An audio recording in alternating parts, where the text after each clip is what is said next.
In the wake of yet another embarrassing loss to Pittsburgh, Shedeur Sanders confronted the Browns coaching staff in front of stunned teammates, declaring flat out that the team would never win under Kevin Stefanski's leadership. What made this moment even more explosive was that it wasn't planned. He wasn't invited. He walked into a team meeting and took the floor. Sanders, still early in his NFL career, delivered a message so raw and defiant it's now threatening to break the Browns organization in two. Hit that like button if you're watching the drama out his coach like the rest of us.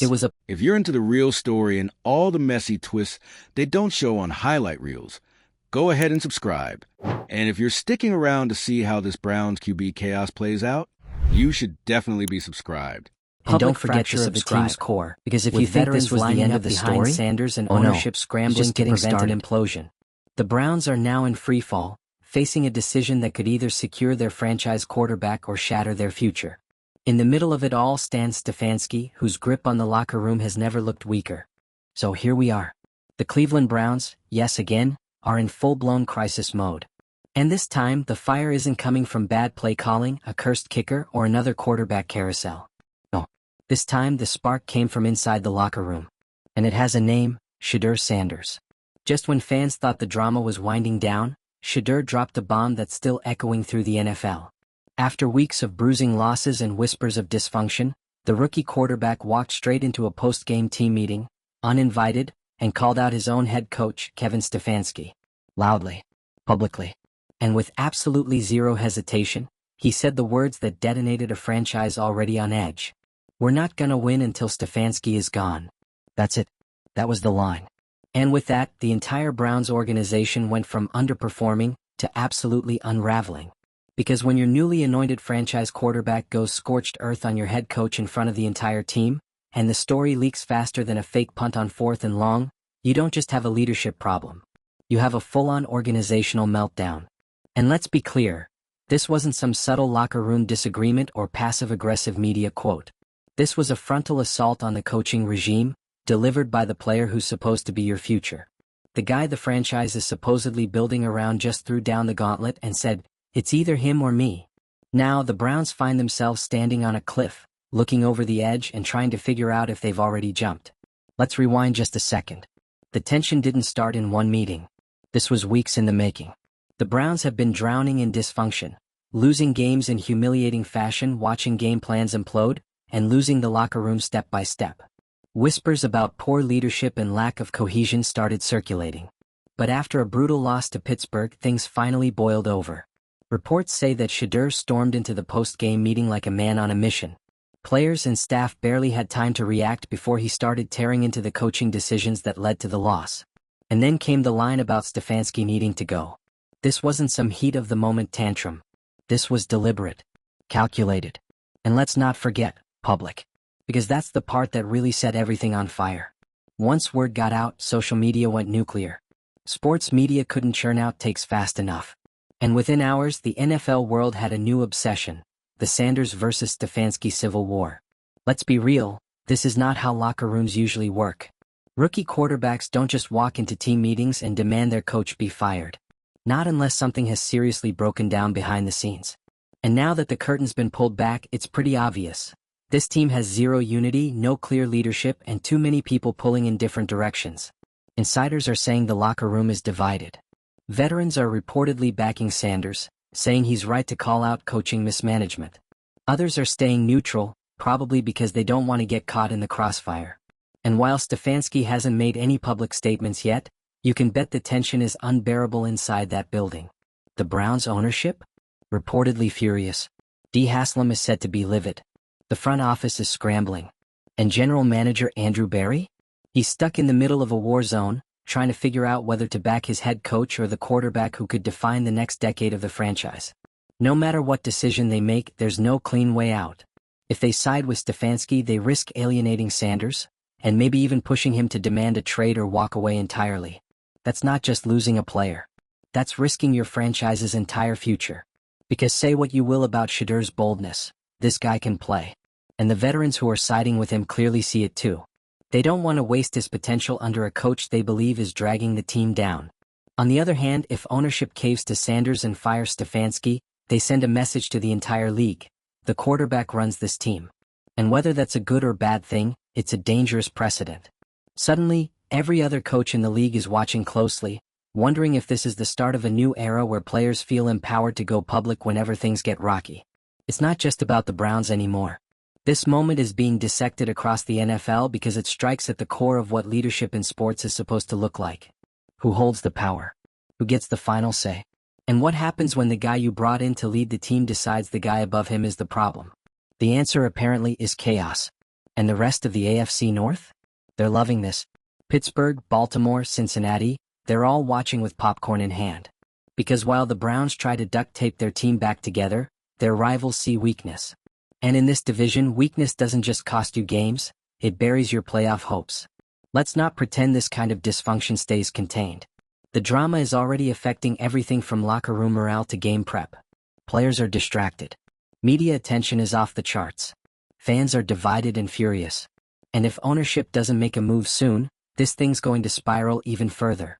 Because this isn't just a one-time outburst. This is the kind of moment that shifts entire franchise trajectories. This is the turning point. And here's the real kicker. The fans saw this coming. Browns fans have been fed up with coaching instability, bad decisions, and wasted talent for years. They've been begging for a franchise quarterback who could finally flip the script. And now that they have one, they're being forced to choose between keeping that quarterback or keeping a coach who's lost control of the room. It's the worst kind of lose-lose scenario. Some might say Sanders went too far. That he should have handled things behind closed doors. That rookies should know their place. But let's be honest, whatever he did, people were going to talk. And clearly, he felt that silence wasn't going to change anything. He pulled the fire alarm on a building that was already smoking. And in doing so, he's triggered the biggest internal reckoning the Browns have faced in years. So now we wait. Because the clock is ticking. The organization has to make a decision, fast. Do they back Stefanski and hope they can salvage something with a fractured locker room and a furious quarterback? Or do they hit the eject button, fire the coach, and try to rebuild credibility around Sanders before it's too late? Either way, there's no walking this back. The line's been drawn. The war has started. And what happens next will shape the future of the Cleveland Browns for years to come. Let's be clear, this isn't just about one game, one meeting, or one statement. This is about everything. Leadership, ego, authority, talent, power, and accountability. It's about what happens when a young player refuses to stay quiet, and an organization is forced to look in the mirror. Whatever side you're on, Team Stefanski or Team Sanders, one thing is undeniable. Something's broken in Cleveland. And unless the right moves are made fast, this whole thing could collapse. So what do you think? Was Shedeur out of line, or did he say what needed to be said? Can the Browns recover from this, or is this the beginning of another lost era in Cleveland? Let us know in the comments below, and if you want more unfiltered breakdowns of the wildest moments in sports and celebrity drama, make sure to like, share, and subscribe. Because trust us, this kind of chaos, it's only just getting started. Let's really talk about the ripple effects, because what happened in that locker room isn't staying in Cleveland, it's spilling into every sports talk show, every podcast mic, and every front office war room in the league. What Shedeur Sanders did wasn't just shocking, it was historic. You don't see rookie quarterbacks walk in, hijack a post-game meeting, and demand the coach be fired. That doesn't happen in the NFL. That's the kind of thing that ends careers. Or rewrites them. And that's exactly where the Browns are right now, stuck between a coach whose authority is evaporating and a rookie who just assumed the throne. Let's not get it twisted. Shedeur didn't just vent frustration. He made a power move. And he didn't whisper it to a teammate or leak it through sources. He stood in the center of that room in front of veterans, staff, assistants, and whoever else was still shell-shocked from that Pittsburgh loss, and called out the man running the entire operation. That's not frustration. That's a message. And here's the part no one in the front office wants to say out loud. He might not be wrong. Let's look at the facts. The Browns have been spiraling. Stefanski's game management has been under fire for weeks. His schemes are being picked apart. Adjustments? Not there. Leadership? Slipping. And worst of all, he's lost the room. When your quarterback walks in and says you're the problem and players start nodding along, that's not just a bad day. That's a crisis of leadership. The irony? Stefanski was supposed to be the stabilizer. He was brought in to clean up the mess, bring professionalism, and build a culture. But now here we are. The culture's cracking. The trust is gone. And the one player the franchise needs to believe in just went public with a vote of no confidence. That's the part ownership can't ignore. Because in today's NFL, it's about the quarterback. Period. If you don't have one, you're not winning anything. And if you finally get one, if you finally land a player with star potential, leadership traits, and the locker room behind him, you do not let that walk away because of a stubborn coaching attachment. But that's the exact trap the Browns are staring down right now. If they back Stefanski and keep Shedeur in a system he clearly doesn't trust, things only get worse. The locker room splits deeper. Performance tanks. Media pressure builds. And eventually, inevitably, you end up having to trade the guy you were supposed to build around. Can you even picture the headlines? Browns lose franchise QB after choosing embattled coach. It's déjà vu in Cleveland. Again. And this isn't just a fan base issue. The NFL sees what's happening. Other teams are already circling. Rival GMs are watching the chaos and thinking, what if we can pry him away? That's how fast things move in this league. If the Browns hesitate, they won't just lose control of the locker room, they'll lose their leverage entirely. And honestly, this is the kind of crisis that tests an entire organization's identity. What does Cleveland value more, loyalty to a coaching regime, or the future of its most important player? Because Shedeur didn't just speak for himself in that meeting. Reports say veterans had already been grumbling. Decisions were being questioned. People inside the locker room wanted accountability. And then Sanders, barely into his first season, walks in and says it out loud. And now, suddenly, the dam breaks. Media outlets are digging. Analysts are calling for Stefanski's job. Former players are weighing in. It's a PR disaster wrapped in a leadership implosion. And ownership? They're scrambling. D. Haslam's reported fury isn't just about the outburst, it's about losing control of the narrative. For a franchise that's tried so hard to shake off its reputation as a chaotic mess, this is the last thing they needed. So what are the actual options? They could fire Stefanski, cut the cord, name an interim, and try to stabilize things around Sanders. That might appease the locker room. It might stop the bleeding. But it's also a massive admission of failure. And let's be real, ownership hates to look wrong. Or they could try to contain it. Issue some bland statements about internal conversations and moving forward as a team. Try to find Shedeur quietly. Maybe even leak a story or two about miscommunication, or blow it off as rookie emotion. But that ship has sailed. This is public now. You can't unring the bell. Or, and here's the nuclear option, they try to discipline Sanders. Punish him. Suspend him. Make an example. Show that the coach runs the team, not the quarterback. But come on. Really? Suspend your franchise QB for demanding a higher standard? That's not discipline. That's self-sabotage. That's how you lose the team entirely. That's how you become a cautionary tale. And let's not overlook the cultural impact of this moment. Because whether people admit it or not, Shedeur Sanders just shifted the power dynamic in Cleveland, and possibly beyond. He's not just a quarterback. He's the son of Deion Sanders. He grew up in football, in media, in pressure. He knows how this game is played. And when he made that statement, it was with full awareness of what it meant. He's not some random rookie hoping to fit in. He's walking in like a leader, challenging the status quo and daring the franchise to bet on him. And the craziest part? It's working. Players are backing him. Media is dissecting every word. Fans, frustrated for years, are quietly or not so quietly saying what he said needed to be said. This isn't a tantrum. It's a challenge to power. And the Browns have no choice but to respond. Because doing nothing? That's already a decision. And the longer they wait, the more control they lose. This whole situation is a masterclass in organizational breakdown. It's about trust, vision, and ego colliding in real time. It's the kind of drama that exposes every flaw you tried to keep hidden. And for Cleveland, those flaws have been papered over for far too long. Everyone's watching now. The NFL, the media, the fans, the players. And Shedeur? He's standing right in the middle of it, unbothered. He knew exactly what he was doing. The only question left is whether the Browns have the guts to follow his lead, or whether they'll cling to a sinking ship out of pride. Whatever happens next, it's clear this is more than just a locker room spat. It's a turning point, a franchise-defining moment. And either the Browns step into a new era with Sanders at the helm, or they double down on dysfunction and watch everything fall apart. So yeah, grab your popcorn. Because this isn't over, not even close. The Browns are on the clock. And whether they rise or fall, the NFL world won't be looking away. This is the kind of crisis that doesn't fade after one viral news cycle. This isn't just a he said, coach said situation. This is a full structural collapse that reveals how fragile the Browns' supposed rebuild really is. You know that phrase, the call is coming from inside the house? Yeah, this is that, on speakerphone. Shedeur didn't just challenge a coach. He challenged the hierarchy. And once that line is crossed, every layer of the organization starts feeling the shockwaves. Let's break it down. On the surface, this looks like a quarterback-coach feud. But dig a little deeper and it's way bigger than that.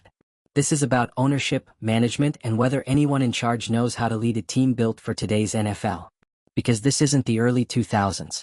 You don't get to steamroll your franchise quarterback and expect him to fall in line. Especially not when he has the fan base, the locker room, and the media leaning in his direction. And in Shedeur's case, he's not just a player. He's the player. The guy the city was ready to rally behind. The Browns haven't had a QB like this in, well, ever. A guy with presence, charisma, raw talent, and a built-in storyline that makes national media follow his every move. And now, after this bombshell, all eyes are locked on him. What happens to that kind of player if the organization turns its back? Well, first, it sends a message to every other young player in the locker room. Your voice doesn't matter here. Speak up.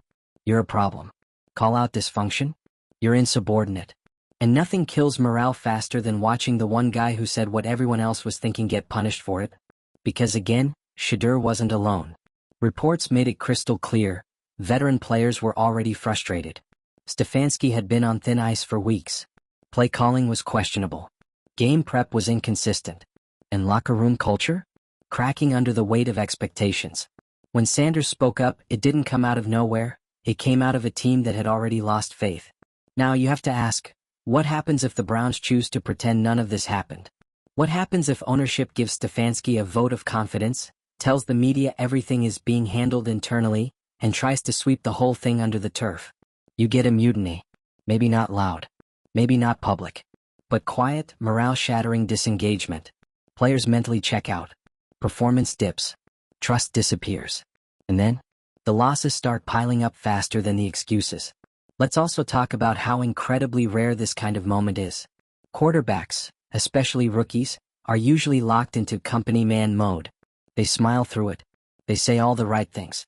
They use generic phrases like, "We just need to execute better," or "We're all learning." That's the standard PR script. Safe, polished, forgettable. But what Shedeur did was tear that script in half. He went off script.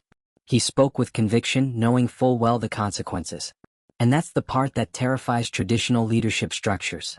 Because once a player like that decides to go off message, the whole system starts to unravel. He exposed a truth that people in the building didn't want public, that the players don't trust the coach. That's the core of this. It's not about whether Stefanski is a nice guy. It's not even about X's and O's. It's about trust. And the second your quarterback publicly says he doesn't trust the guy calling the shots, it's over. That relationship is done. You don't bounce back from that. The only thing worse than losing a coach is pretending you haven't already lost him. And let's be honest, this didn't just come from nowhere. You don't light a match like that unless you've been ignored behind the scenes for a long time. This kind of public call-out almost always means private conversations have already failed. Which, if true, means the Browns let this problem fester until it exploded in their face. So now they're left with a choice that will define not just this season but the next 5. Option 1, they back Stefanski. Keep him on, send Shedeur a message that there are proper channels, and that he stepped out of line. Sure, that might save face temporarily. But let's not kid ourselves, it kills any chance of long-term success. Because you cannot build a franchise around a quarterback you've alienated. You just can't. Option 2, they back Shedeur. Make the change. Own the mess. Rip off the Band-Aid and admit the Stefanski era is done. It's not a good look, but it's the right move if you're thinking long-term. It stabilizes the locker room, puts your faith in your most important player, and sends a clear message that performance, and not politics, dictates leadership. Of course, there's a third option. The absolute worst-case scenario. They wait. They stall. They do the classic corporate move. Form a committee, launch an internal review, drag the situation out until the media gets bored or the team sinks too far to recover. That's how you turn one moment of tension into a full-blown franchise collapse. Because Shedeur's not going to just forget what he said. And the players who backed him? They're watching. Closely. Every practice, every press conference, every decision from here on out sends a message. And if the message is, we're backing the guy no one believes in anymore, then you might as well start preparing for another rebuild. And let's not pretend this doesn't affect how players around the league view the Browns either. Think about free agency, trades, the draft. Every player watching this unfold is thinking the same thing. Is that a place I want to go? Do I want to join a team that silences its locker room? Do I want to play for an organization where leadership gets called out and nothing happens? Because that reputation spreads fast. And once it's there, good luck shaking it. Meanwhile, division rivals are licking their chops. Baltimore, Pittsburgh, Cincinnati, they're watching this circus unfold with smug satisfaction. Because while Cleveland deals with open rebellion, those teams are stacking wins, building chemistry, and preparing for the playoffs. They see a window. And unless the Browns act fast, that window turns into a wall. Now, don't get it twisted, fixing this isn't easy. There's no clean solution. Either path comes with risk. But one path leads to a future. The other leads to history repeating itself. And if there's one thing Browns fans are tired of, it's repeating the same heartbreak over and over again. So here we are. Shedeur Sanders just dropped one of the most disruptive statements of the season. Kevin Stefanski is on an island. The locker room is split. Ownership is panicking. The media is circling like vultures. And the fans? They're done with excuses. It's decision time. Do you protect the coach or protect the future? Because make no mistake, those are the stakes. The Browns can either step into a new era, take control of their destiny, and finally build around a quarterback who wants to lead, or they can keep clinging to a system that's collapsing from within. And no matter what they decide, the NFL world will remember this moment. So now we want to hear from you. Was Shedeur Sanders out of line? Or did he just say what needed to be said? Can the Browns recover from this? Or is this the start of another lost chapter in a franchise that just can't seem to get out of its own way?